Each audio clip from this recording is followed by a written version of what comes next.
Good morning dear students. जैसा इसके पहले आप लोगों ने अगली लास्ट क्लासेस में पढ़ा था एटमॉस्फियर, आज हम पढ़ेंगे कंपोजिशन ऑफ एयर।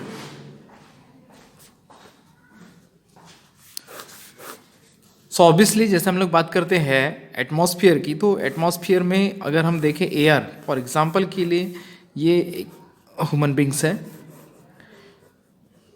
या फिर अदर कोई भी एनिमल्स, ये सारे एनिमल्स के सराउंडिंग का जो एरिया रहता है इसको हम बोलते हैं एटमॉस्फियर। और इस एटमॉस्फियर में ऑब्वियसली आप सभी को मालूम है क्या प्रेजेंट होती है, एयर। बट एयर की अगर हम लोग बात करते हैं तो एयर में not only air he present हो, उसमें एयर में अदर टाइप्स की क्या रहती है, गैसेस प्रेजेंट होती है।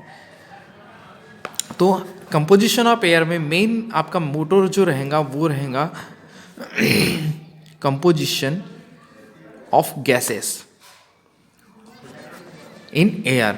मतलब कि एयर में प्रेजेंट जितनी भी गैसेस हैं उनकी स्टडी आपको करना है कि कौन सी गैसेस जो है वो कितने अमाउंट में, कितने परसेंटेज में प्रेजेंट होती है। बात करते हैं हम लोग आपके according your book, to broad region can be identified using air composition as a mean to subdivide the atmosphere. दो टाइप में एटमॉस्फियर को डिवाइड किया गया है, एक है हेट्रोस्फियर और दूसरा है होमोस्फियर। बात करते हैं हेट्रोस्फियर की। The heterosphere is the outer most sphere where gases are distributed in distinct layer by gravity according to their atomic weight. Atomic weight के अकॉर्डिंग जो है आउटर में जो गैसेस प्रेजेंट रहेगी, उस लेयर में जो गैसेस प्रेजेंट रहेगी उसको हेट्रोस्फियर बोलेंगे। Extending from the altitude of 80 kilometres, कितना 80 किलोमीटर्स, आपको ये याद रखना है। The lightest element hydrogen and the helium, जो लाइटेस्ट है एकदम हल्के वाले जो है हाइड्रोजन और हीलियम, वो एकदम लाइटेस्ट है। दैट मीन्स कि वो कहाँ पर रहेंगे, आउटर में, मतलब हल्के एरिया में, are found at the outer margin of the atmosphere. The heavier element जैसे कि नाइट्रोजन एंड ऑक्सीजन, जो हैवियर एलिमेंट है जिसमें नाइट्रोजन और ऑक्सीजन आता है, are found at the base of the layer, ये बेस में प्रेजेंट रहेंगे। बात करते हैं दूसरा होमोस्फीयर की।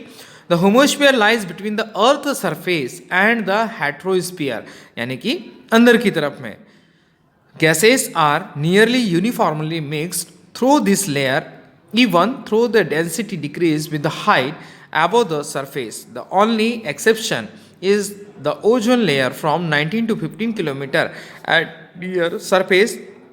Variation in water vapour, carbon dioxide and air pollutant. हम लोग बात करेंगे कि जो होमोस्फीयर वाला पार्ट रहेगा, ये इस पार्ट में क्या प्रेजेंट रहेंगे, water vapours, carbon dioxide and air pollutant. Okay, तो आप समझ गए। जैसे हमने बात की हेट्रोस्फीयर की, हेट्रोस्फीयर में क्या होगा, जैसे ये आपका क्या है, अर्थ सरफेस है, ये आपकी अर्थ सरफेस है, और यहाँ तक का जो पार्ट है ये कहलाएगा होमोस्फीयर, और इसके ऊपर वाला जो है ये कहलाएगा हेट्रोस्फीयर। Is that clear? जैसा मैंने आपको थ्योरी में बताया, सेम इज वैसी। तो आपको ये वाला जो है हेट्रोस्फीयर, ये एबो 80 किलोमीटर्स यानी 80 किलोमीटर के ऊपर से क्या होगा, स्टार्ट होगा, और ये जो रहेगा अर्थ सरफेस से लेकर के हेट्रोस्फीयर के नीचे तक रहेगा, जिसमें को आप बोलेंगे होमोस्फीयर। और इसमें जो है बहुत सारी गैसेस कैसी रहेंगी, मिक्स्ड फॉर्म में रहेंगी, मिक्स्ड गैसेस रहेंगी, और यही गैसेस को जो है आपको पढ़ना है। बात करते हैं हम लोग कांस्टेंट गैसेस की। कांस्टेंट गैसेस में nitrogen, oxygen and argon called the constant gases because their concentration has remained the same.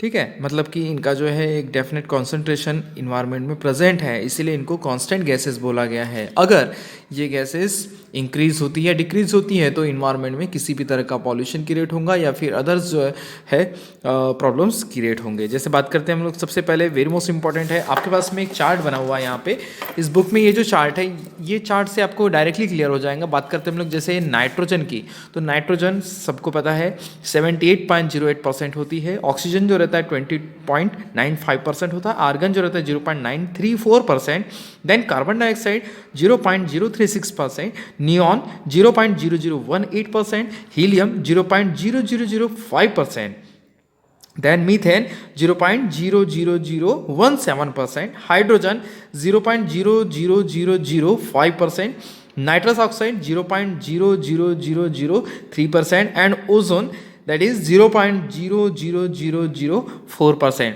ये जो है ये इस तरह से गैसेस जो रहती है इन्वायरमेंट में डिस्ट्रीब्यूटेड रहती है। बात करते हैं एक एक की, जैसे कि हम लोग सबसे पहले देखें नाइट्रोजन जो है 78.084%, दैट मीन्स 79% के आसपास है। ये जो रहती इनर गैसेस होती है ओलेनिक एक्टिविटी से जनरेट होती है, ठीक है ना। ओलेनिक एक्टिविटी मतलब कि जैसे ज्वालामुखी वगैरह जब जलता है फटता है उस टाइम में जो है ये गैसेस उत्पन्न होती है। It is important component of the protein in meat, milk, egg and tissue of the plant, specially grain and member of the pea family. जितने भी पी फैमिली है, साथ में मीट हो गया, मिल्क हो गया, एग्स हो गया, उसमें नाइट्रोजन जो रहता है कंपल्सरी वो पाया ही जाता है।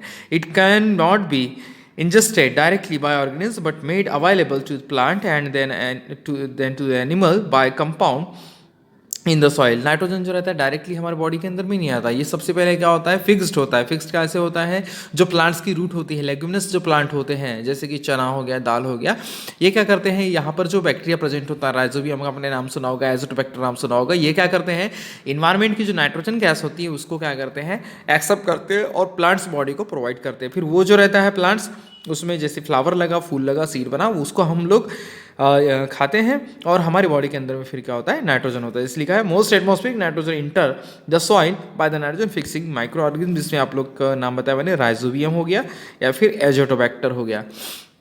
बात करते हैं दूसरा ऑक्सीजन की। Oxygen it is important for the plant and animal respiratory process. आपको मालूम है कि ऑक्सीजन जो रहता है प्लांट और एनिमल के लिए रेस्पिरेशन के लिए बहुत ज़्यादा इंपॉर्टेंट होता है। It also important to the chemical reaction, that means oxidation that break down rock material, that is a chemical weathering।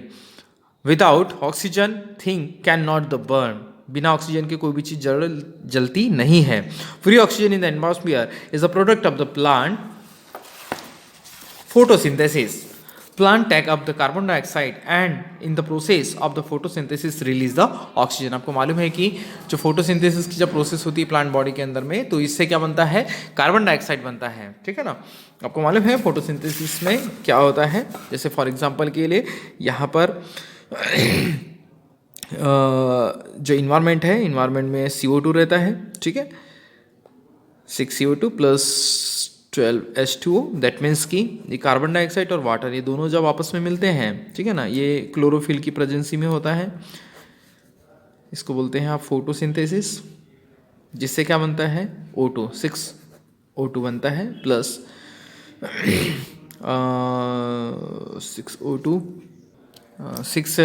6O2, ठीक है, प्लस C6H12O6, जिसको आप लोग क्या बोलते हैं, कार्बोहाइड्रेट बोलते हैं, प्लस यहाँ पर जो है एक्स्ट्रा जो एनर्जी है वो प्लांट्स में क्या रहती है, स्टोर रहती है, ठीक है। तो आपने देखा कि यहाँ पर जो है प्लांट्स क्या करते हैं, कार्बन डाइऑक्साइड का यूज़ करते हैं, वाटर का यूज़ करते हैं, क्लोरोफिल की प्रेजेंसी में होता है, और यहाँ पर क्या बनता है, O2 जो है गैस रिलीज होती है। तो ये वाली जो रिलीज गैस रहती है ये हम लोग क्या करते हैं, एनिमल बॉडी उसका यूज़ करते हैं।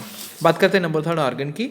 आर्गन अगर देखिए, it is a colourless odourless inert gas, ठीक है, ये कलरलेस है, ऑर्डरलेस है, इनर्ट गैसेस होती है। Reason it use to the electric light bulb, ठीक है ना, इसका कहाँ यूज़ करते हैं, इलेक्ट्रिक बल्ब के अंदर में जो है ये गैसेस भरी जाती है, फ्लोरोसेंट ट्यूब्स में भरी जाती है। It is use to the form inert atmosphere for the arc welding. जो वेल्डिंग होती है, जब आप देखते हैं कि जो वेल्डिंग वाले रहते हैं, जब वेल्डिंग करते रहते हैं तो उस टाइम में क्या होता है, वहाँ से जो चिंगारियाँ निकलती है और उसमें जो धुआं निकलता है, उस स्मोक में क्या प्रेजेंट होता है, आर्गन प्रेजेंट होता है। एंड ग्रोविंग सेमीकंडक्टर क्रिस्टल, और साथ में सेमीकंडक्टर जो क्रिस्टल्स होते हैं उसको बनाने में भी इसका यूज़ होता है। वेरिएबल गैसेस, देखो कौन कौन सी वेरिएबल गैसेस होती है। The so called variable gases are those present in small and variable amount, यानी कि थोड़े अमाउंट में होती है और जिसका जो अमाउंट रहता है वो वेरिएशन होता रहता है, इसीलिए इसको बोलते हैं वेरिएबल अमाउंट, ठीक है ना। पहले वाला जो था क्या था, कांस्टेंट था। कांस्टेंट दैट मीन्स कि एक डेफिनेट अमाउंट में उनका इन्वायरमेंट में रहना बहुत जरूरी होता है और वो रहते ही है। बाकी जो वेरिएबल गैसेस रहती है इनका जो कॉन्सेंट्रेशन है इन्वायरमेंट में वो कम ज़्यादा होते रहता है। These include carbon dioxide, methane, ozone, water vapor, and the particulate matter extra. Even though the present of a teeny portion of the atmosphere as a whole, they exert a great control और our the environment. ये जो environment में present होती है, ये environment को जैसे जो पॉल्यूशन है उससे पॉल्यूशन को क्रिएट होने देंगी या नहीं देंगी, उसके लिए इंपॉर्टेंट रहती है। ग्लोबल वार्मिंग के लिए जो है वो इंपॉर्टेंट होती है। बात करते हैं हम लोग कार्बन डाइऑक्साइड की। कार्बन डाइऑक्साइड जिसको आप लोग क्या बोलते हैं, CO2, जनरल सभी को मालूम है। Makeup the only 0.03% of the atmosphere by the volume. It essential for the photosynthesis process of the plant. मैंने आपको पहले बताया कि जो कार्बन डाइऑक्साइड रहती है ये प्लांट्स के लिए क्या होती है, वेरी मोस्ट इंपॉर्टेंट होती है, क्योंकि प्लांट क्या करता है, कार्बन डाइऑक्साइड और वाटर का यूज़ करता है, तभी उसके बॉडी के अंदर में भोजन का निर्माण हो पाता है। तो इसीलिए इसको बोला गया है कि ये जो रहती है फोटोसिंथेसिस प्रोसेस के लिए बहुत ज़्यादा इंपॉर्टेंट है। Huge quantity of carbon dioxide are stored in the plant tissue deposit of the coal, peat, oil and gases. जो कोयला वगैरह जो होता है, ठीक है ना, ऑयल वगैरह जो रहता है, पेट्रोलियम गैसेस जो रहती है, उसमें क्या होता है, कार्बन डाइऑक्साइड प्रेजेंट होता है। Carbon dioxide is taken in the plant and during photosynthesis combined with the water and energy to form the oxygen and the carbohydrate. मैंने आपको पहले बताया कि जो कार्बन डाइऑक्साइड है ये किसके साथ में, वाटर के साथ में मिलकर के, ये वाटर के साथ में मिलकर के क्या बनाती है, ये कार्बोहाइड्रेट बनाई, और साथ में ये ऑक्सीजन क्या करती है, रिलीज करती है। जो ऑक्सीजन आप इन्वायरमेंट में लेते हैं वो ऑक्सीजन कहाँ से आती है, आपको प्लांट से आती है। By the process that is the photosynthesis, the stored carbohydrate are used the fuel plant respiration and the growth। हम लोग जो रहता है, जो उसके बॉडी के अंदर में स्टोर कार्बोहाइड्रेट होता है, उसको हम लोग अपनी बॉडी के लिए, अपनी एनर्जी के लिए यूज करते हैं। Carbon is also stored in the limestone rock that have formed the compaction of carbonate rich cell of the ocean life। जितने भी ओशियन लाइफ हैं, जैसे कि आप सीप देखते हैं, मोलस्कस देखते हैं, मोलस्कस में पाइला वगैरह जो भी देखते हैं आप लोग, शंख वगैरह जो देखते हैं, उनकी जो सेल बनी हुई रहती है वो कैल्शियम कार्बोनेट की बनी हुई रहती है। तो उसमें भी क्या होता है, कार्बन प्रेजेंट होता है। Because vegetation takes place so much the carbon dioxide we often refer to the plant as a sink for eat.